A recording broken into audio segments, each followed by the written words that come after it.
Haleluya, haleluya, haleluya. Shalom alaikum bismillah Masiyah. Salam aki.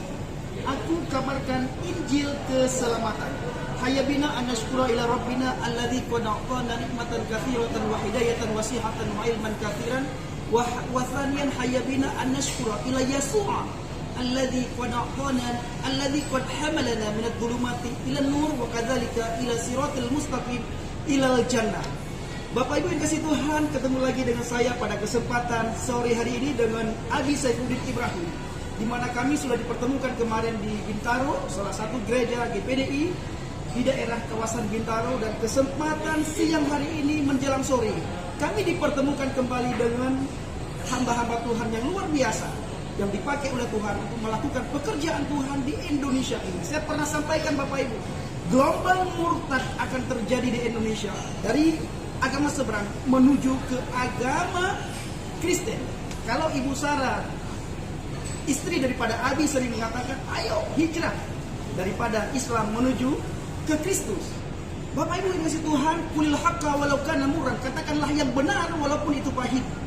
Sekalipun kita dicaci maki, sekalipun kita dihina, Injil kerajaan, kabar baik, kabar sukacita harus dikabarkan. Mereka menghina kita, mereka mencaci maki kita, memang itu sudah dinubuatkan di dalam Alkitab. Orang yang berjalan di dalam nama Yesus, mereka akan dihina, diolok-olok dan dicaci maki oleh dunia. Kenapa? Karena orang dunia berasal dari dunia, dan kita orang percaya kepada Yesus berasal dari atas. Bapak Ibu, kemarin ketika saya bincang-bincang dengan Bapak hambanya Abi Saifuddin Ibrahim, beliau sampaikan kepada kami, dan khususnya saya pribadi, saya menangkap kata-kata itu. Kalau berani, jangan takut-takut. Kalau takut, kamu jangan berani. Saya ingin menanyakan kepada Abi, apa sih mana yang terkandung kalau takut? Kalau berani jangan takut-takut, kalau takut jangan berani. Tafadhal Maskurah Abi. Saudara, memberitakan Injil, memberitakan kebenaran, dan kita membawa beban kebenaran itu adalah sebuah beban yang harus disampaikan. Balighu anni walau ayatan, kata Nabi Muhammad, sampaikan dariku walaupun satu patah kata. Yesus berkata, demikianlah firman yang keluar dari mulutku tidak akan kembali dengan sia-sia. Ia akan melakukan apa yang kuperintahkan, akan berhasil apa yang kusuruhkan padanya. Jadi luar biasa kalau Anda menjadi pemberita firman, menjadi penginjil, itu harus sungguh-sungguh berani untuk menyampaikan berita ini. Karena semua pemberita firman, semua pemberita pembawa kebenaran, semua orang-orang yang jujur, semua orang yang di dalam Tuhan, itu selalu menderita di dalam membawa kebenaran itu. Dan semua mereka seperti apa, kata misalnya Yeremia berkata kepada Raja Zedekia, apa sebabnya? Apa salah saya kepada engkau Raja? Dan apa salah saya kepada pegawai-pegawaimu dan orang-orang bangsa ini? Engkau memenjarakan aku. Jadi penjara itu sudah bagian daripada pembawa firman Tuhan. Demikian juga Paulus itu masuk penjara. Semua nabi-nabi banyak masuk penjara. Itu sebabnya saya katakan, kalau berani jangan takut-takut, tapi kalau takut jangan berani-berani. Itu sebabnya firman Tuhan harus disampaikan oleh siapapun. Dan saya suka sekali, saya senang sekali ada seorang anak muda yang baru bertobat, terima Yesus, berkobar-kobar semangatnya. Oleh karena itu kamu jangan takut-takut, karena apapun resiko yang harus dialami itu harus ditanggung, karena kita ini sedang minoritas. Tapi saya katakan, gak lama lagi, 10 tahun ke depan, ini kemajuan teknologi sudah membuka borok agama-agama, membuka borok ajaran-ajaran yang tertutup berabad-abad, dan sekarang sudah mulai terbuka, dan banyak orang terima Yesus sebagai Tuhan dan Juru Selamat. Kita hanya menyampaikan kebenaran, membuka hati dan pikiran mereka, sumbat telinga mereka oleh firman Tuhan, itu akan mencair dan mereka akan mendengar kebenaran firman Tuhan. Jadi itu maksudnya, jangan takut-takut. Kalau berani jangan takut-takut. Haleluya. Kalau takut jangan berani-berani. Iya. Jangan berani-berani. Nah, itu maksud. Bapak Ibu dikasih Tuhan, kita sudah dengar bagaimana paparan Abi Saifuddin tentang kalau berani jangan takut-takut, kalau takut jangan berani-berani. Nah, Abi saya juga ingin bertanya, karena banyak di antara subscriber, salah satu di antara mereka bahkan ada banyak komentar yang mengatakan kepada saya, tolong dong Pak Abraham, kebetulan kami sama-sama Abraham. Tolong dong Pak Abraham atau Evangelis Abraham, kasih tahu Abi supaya ada soft sedikit di dalam Abi menyampaikan firman Tuhan. Di dalam Abi menjawab apa yang menjadi jawaban pertanyaan orang-orang seberang Abi. Nah, karena begini, Abi dulu sebagai guru besar, mantan guru besar Pondok Pesantren Az-Zaitun. Kami diajarkan dulu, mungkin Abi juga sebagai ustaz mengajarkan kepada para santri, al-adabu fawqal ilmi. Adab itu di atas daripada ilmu. Adab segala-galanya. Sementara banyak orang subscriber kita Abi, mereka melihat Abi di dalam menyampaikan sesuatu itu menggebu-gebu Abi. Bahkan bisa dibilang kalau kata saya, Abi tidak mau kompromi tentang Injil. Ketika Abi menceritakan tentang Injil, berbicara tentang iman keselamatan menuju ke surga, Abi selalu menggebu-gebu dan tidak mau tahu siapapun orangnya. Itu bagaimana Abi? Ya, kalau sopan lagi ya, Yesus bilang, ular beludak. Kata Yesus, takutlah kepada ragi ahli Taurat dan orang-orang Farisi.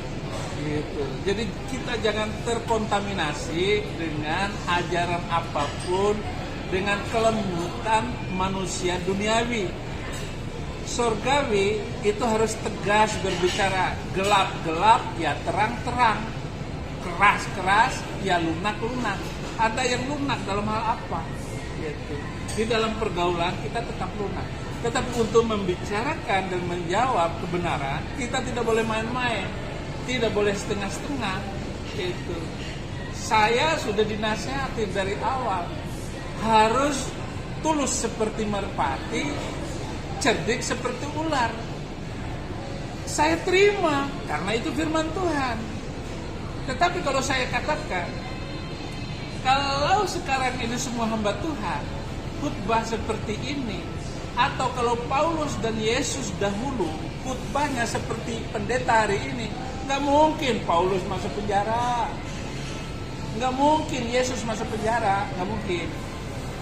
Itu maksud saya, gitu. Jadi ketika orang ini ngotot ingin dijelaskan harus halus, saya akan bisa halus kalau diajar seperti itu.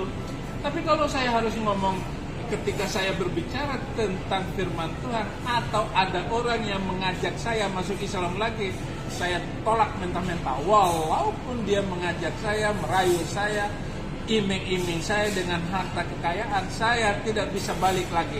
Sekali Yesus, tetap Yesus. Ini prinsip iman yang gak boleh dicampur aduk. Itu maksudnya. Haleluya. Berarti Abi, ketika kebenaran itu muncul, maka yang batin itu akan benar-benar sirna. Iya. Saya ingat Abi waktu saya di pesantren dulu, saya membaca sebuah ayat di dalam Al-Quran dikatakan wa qul ja'al haqq wa dhahaqal batil innal batila kana zahuqa. Apakah ini yang dimaksud tentang kebenaran Abi? Kebenaran di sini adalah ketika Injil ini muncul, kebenaran ini muncul, bahkan bahwa iman percaya kita dulu itu harus kita buang jauh-jauh, atau bagaimana Abi?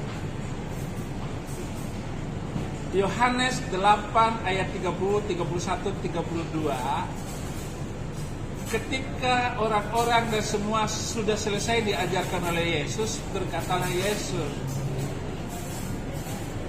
kamu sahabatku, dan kalau kamu sudah tahu kebenaran, maka kebenaran itu memerdekakan kamu. Kemerdekaan itu adalah di dalam kebenaran, bukan kebenaran hanya sekedar kemerdekaan fisik, tetapi kebenaran di sini karena kita menyembah yang benar, percaya kepada yang benar, dan kita akan dibawa kepada yang kebenaran, dan kebenaran itulah yang membawa kita masuk surga. Itu sebabnya saya tidak pernah ragu, saya tidak pernah takut sedikit pun bahwa saya adalah warga surga, menjaminkan diri saya di bawah Yesus. Ketika saya menerima Yesus Kristus, maka saya pasti masuk surga.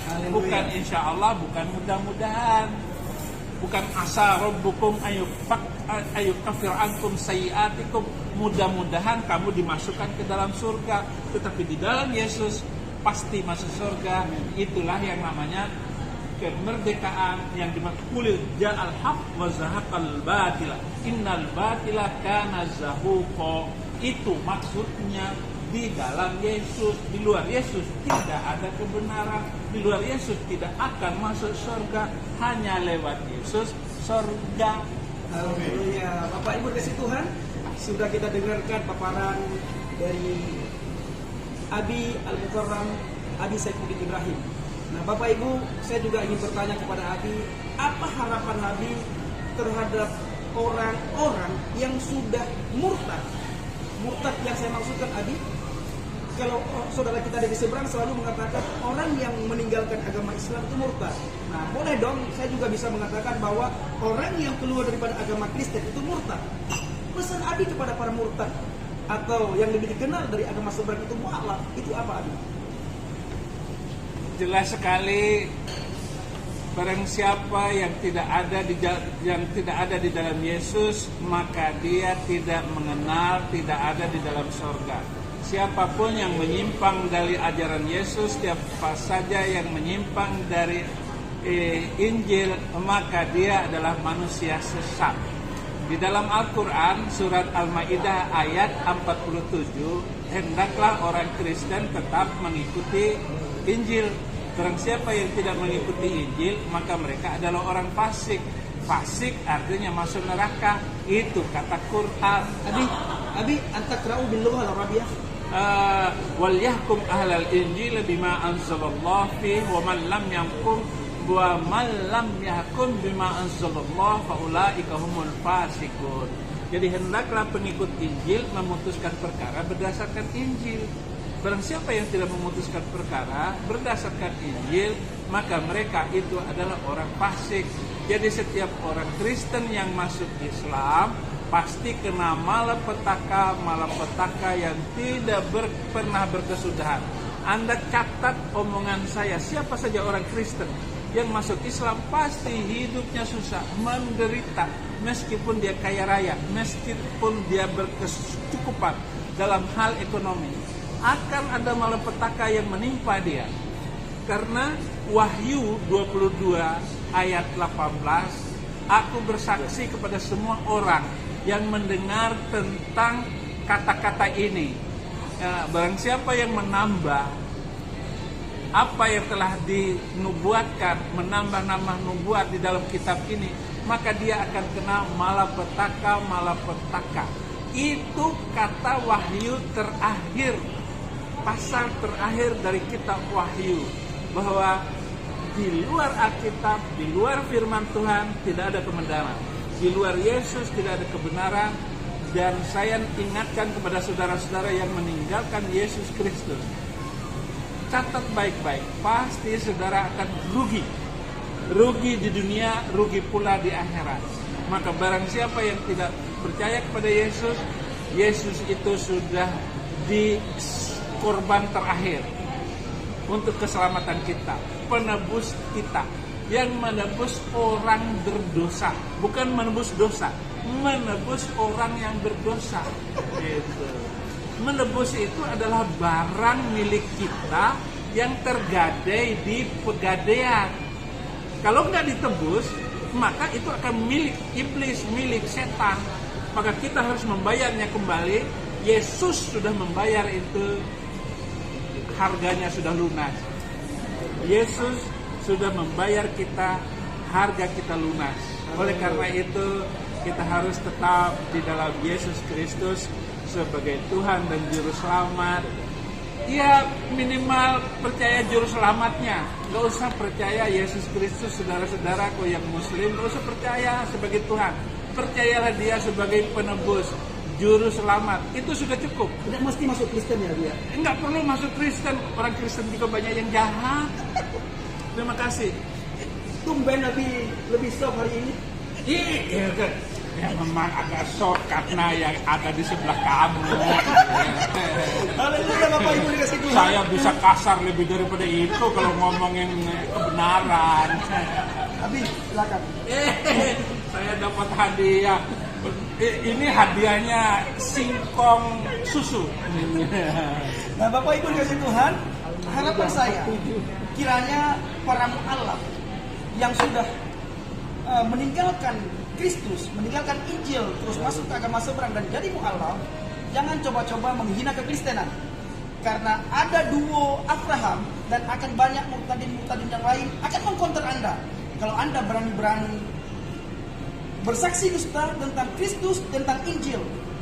Bapak Ibu kasih Tuhan, ini yang bisa kami sampaikan pada kesempatan kali ini. Doakan kami agar kami terus bisa memberitakan Injil, bersaksi tentang kematian dan kebangkitan Kristus. Kami akan berdoa bagi Bapak Ibu semuanya. Saya minta Bapak Kepala Dolphin untuk berdoa akan hal ini.